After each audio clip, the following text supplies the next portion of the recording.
claque. Bom, gente, voltamos e parágrafo 4º. Parágrafo 4º para encerrar essa relação de parágrafos do nosso artigo 5º. Aqui a gente tem uma informação muito rápida, mas que acaba nos permitindo conversar já sobre os direitos e deveres individuais e coletivos retratados ou apresentados, melhor dizer, apresentados nos incisos do nosso artigo 5º. Aqui a gente tem que o Brasil se submete à jurisdição de Tribunal Penal Internacional, a cuja criação tenha manifestado adesão. Qual é a informação que a gente tira daqui? Bom, primeiro é lembrar que esse Tribunal Penal Internacional, um tribunal internacional que busca punir determinados indivíduos, ou até mesmo estados, mas indivíduos, né, que cometem crimes específicos.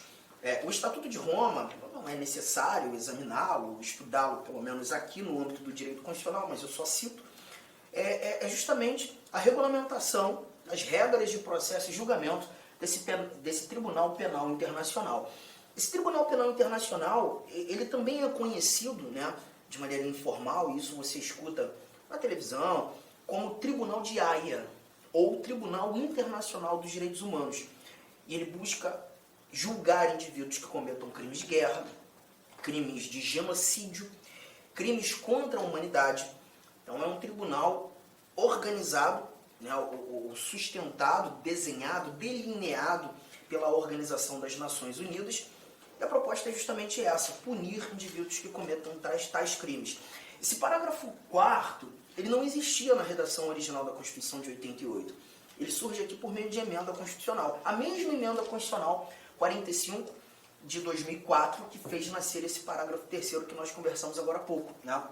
E nesse parágrafo 4º nós encontramos a recomendação dessa jurisdição, né, que o Brasil submete à jurisdição. Então o que eu quero que você perceba é que se porventura um brasileiro, né, cometer crimes que sejam de competência do Tribunal Penal Internacional, o Brasil não vai se opor que esse indivíduo brasileiro seja julgado no Tribunal Penal Internacional. E Arthur, o que está me incomodando aqui você falou que esse tribunal é um tribunal chamado também de Tribunal de Haia. Haia é uma cidade na Holanda. Então a sede desse tribunal não está no Brasil, por óbvio, está num país europeu. E se o Brasil se submete a essa jurisdição, caso o Brasil, caso um brasileiro cometa um crime que seja de jurisdição do TPI, esse brasileiro vai ser extraditado para a Holanda para ser julgado lá? Porque essa é a minha dúvida que paira aqui, né? Vai ser extraditado? Não, ele não vai ser extraditado, não há que se falar em extradição. Ah, mas como é que esse julgamento vai acontecer? Aqui você tem o chamado Instituto da Entrega. Esse brasileiro será entregue a julgamento, tá?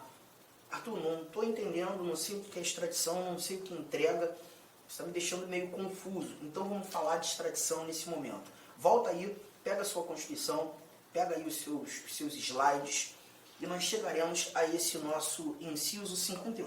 O inciso 51 está aqui na tela.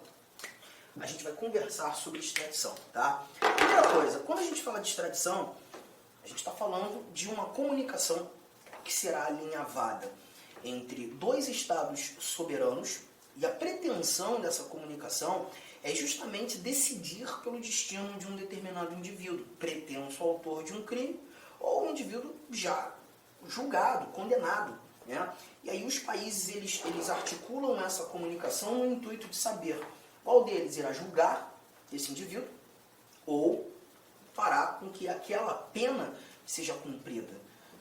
A extradição nada mais é do que uma comunicação entre países, buscando decidir sobre o destino de um determinado indivíduo criminoso ou presumidamente criminoso. Tá? E aí a leitura traz isso pra gente. Está aqui atrás, acompanha. Nenhum brasileiro será extraditado, salvo o naturalizado. Em caso de crime comum praticado antes da naturalização ou de comprovado envolvimento em tráfico ilícito de entorpecentes e drogas afins na forma da lei.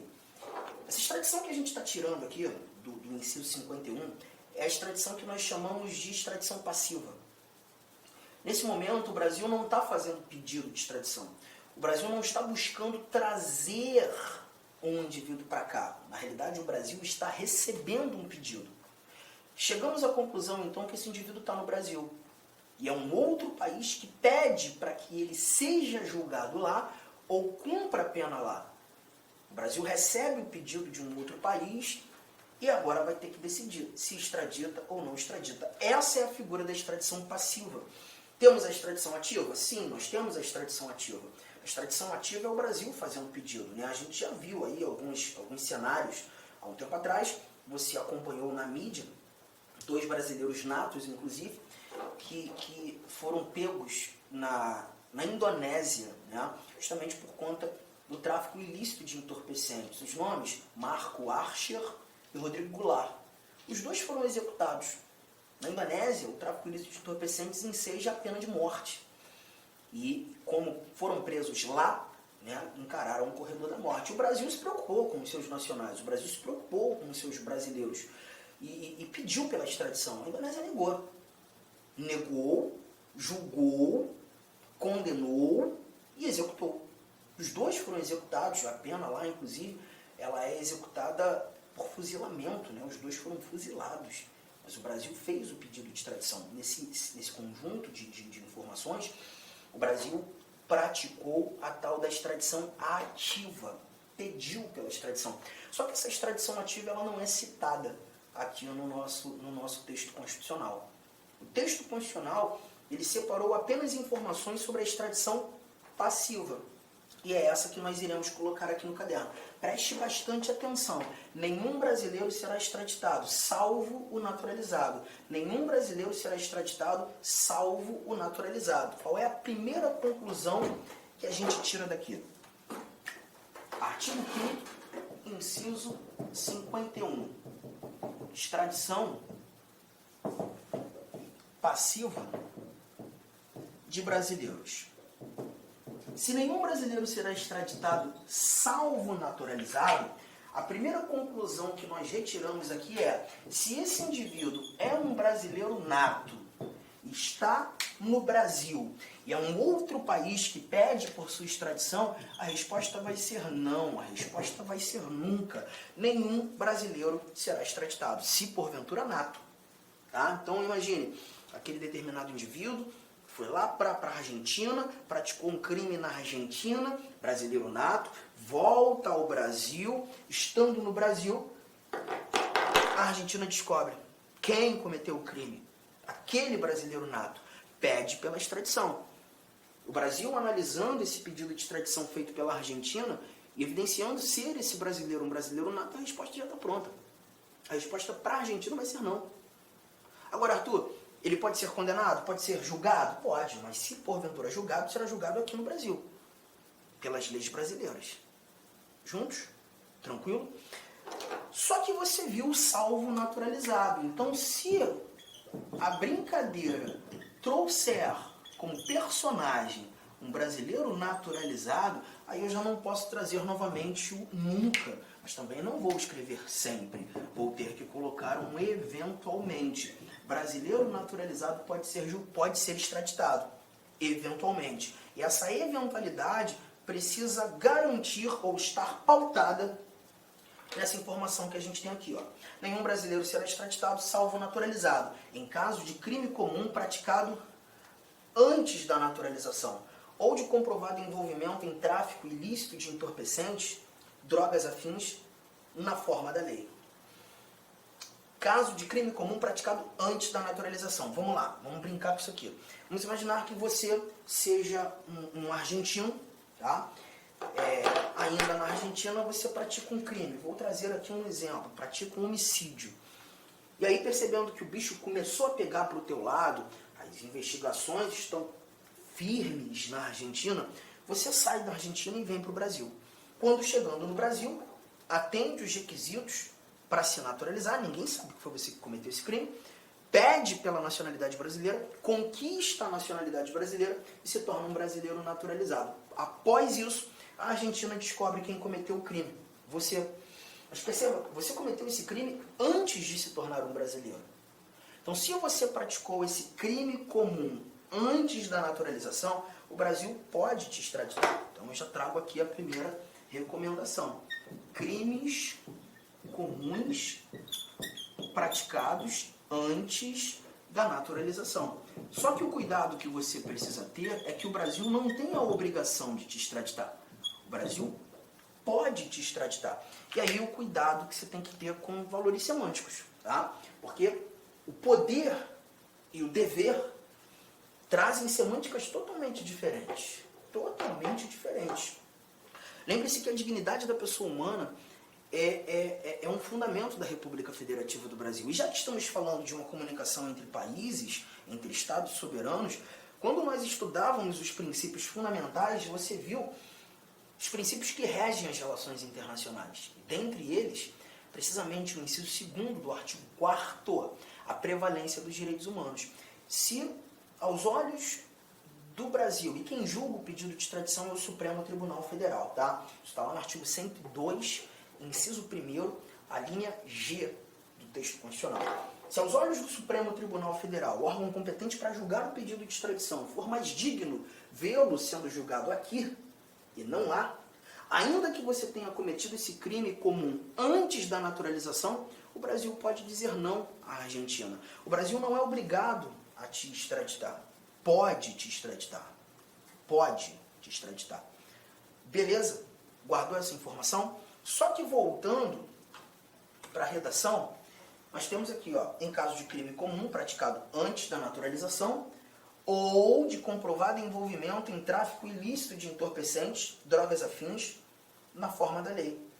Então, comprovado envolvimento em tráfico ilícito de entorpecentes também enseja a extradição. Só que nesse caso, quando tratando desse crime em especial, desse crime específico, a gente não tem a necessidade de avaliar se, porventura, o comprovado envolvimento aconteceu antes da naturalização ou depois da naturalização. Seja antes, seja depois, a extradição vai ser discutida.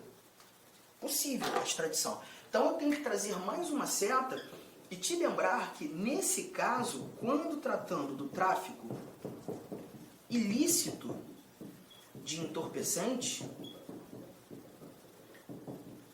não nos interessa o momento.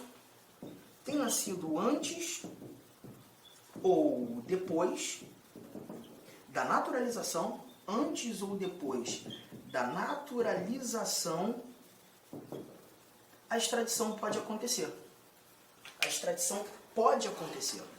Legal? Só que você está percebendo que eu estou enfatizando pode acontecer. De novo, gente, não é uma obrigação, é uma possibilidade. Não é uma obrigação, é uma possibilidade. O Brasil pode extraditar, mas não é obrigado. Legal? De novo, a dignidade da pessoa humana é um elemento preponderante para que haja ali, né, a concessão da extradição. Se porventura aos olhos do Brasil, ainda que seja tráfico ilícito de entorpecentes, por mais digno vê-lo sendo julgado aqui, não vai ser extraditado. Arthur me deu um exemplo da dignidade da pessoa humana estabelecendo um não, garantindo um não a essa extradição do brasileiro naturalizado. Vamos imaginar que naquele determinado país que pede pela extradição tenhamos a pena de morte ao crime de tráfico ilícito de entorpecentes, a pena perpétua ao crime de tráfico ilícito de entorpecentes. No Brasil a gente não tem. A pena de morte é excepcional em tempos de guerra para os crimes de guerra, não para o tráfico. E se esse país que pede pela extradição não alinhavar com o Brasil a garantia da aplicabilidade de uma pena que é possível ser aplicada no Brasil, certamente o Brasil vai dizer não, olha, tudo bem, cometeu crime, mas não posso extraditar. É mais digno vê-lo sendo julgado aqui. Então, ainda que seja um brasileiro naturalizado envolvido no tráfico ilícito de entorpecentes, motivo do pedido de extradição, o Brasil pode dizer não. Tá, entendi. Agora, por que quando um brasileiro comete um crime que seja de competência do Tribunal Penal Internacional, ele pode ser julgado lá, na sede do TPI, na Holanda? Isso não seria extradição? E mais, o exemplo que eu trouxe naquele momento, quando falando do TPI, de um brasileiro nato. Imagina um brasileiro nato praticando um crime de guerra. Um brasileiro nato praticando um crime que seja configurado crime contra a humanidade. E aí o Conselho de Segurança Pública, né, Conselho de Segurança, Conselho de Segurança da Organização das Nações Unidas deflagra que foi crime de guerra, ou até mesmo ratificado pela Assembleia Geral das Nações Unidas, aquele indivíduo cometeu um crime de guerra, e esse indivíduo é brasileiro. Como é que ele vai ser julgado na Holanda se brasileiro nato não pode ser extraditado? Pois é, porque quando um brasileiro é julgado ou eventualmente venha a ser julgado no TPI, a gente não fala de extradição. Porque, de novo, gente, a extradição é uma comunicação entre estados soberanos. A extradição é uma comunicação entre países. É o Brasil se comunicando com a Argentina, com a Inglaterra, com a França.